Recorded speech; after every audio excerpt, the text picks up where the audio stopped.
अरे चाची ने लिया उन्हें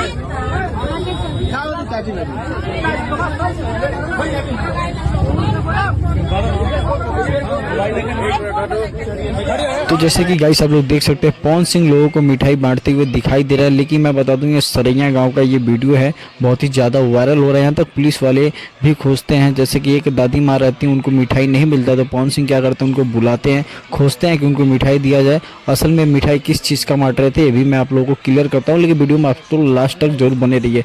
क्योंकि गाइस मैं बता दूँ पवन सिंह का हाल ही में आप लोगों को मालूम है ज्योति सिंह के लिए पवन सिंह ने बहुत ही अच्छा घर एक गिफ्ट किया है। उसी घर का पूजा होने के बाद पब्लिक में निकले पवन सिंह, लोगों का दुआ लेने के लिए, उनका आशीर्वाद लेने के लिए। लोगों में मिठाई का भाई बारिश करते, लाखों का यहाँ पे मिठाइयाँ लोगों को बांटे। और यहाँ तक कि पवन सिंह ने बहुत ही बड़ी पार्टी भी रखी है, लेकिन पार्टी में तो सबको नहीं इन्वाइट कर सकते, इसीलिए लोगों को जाकर के लोगों को भीड़ में उनके पास जाकर के इन्होंने मिठाई बांटी।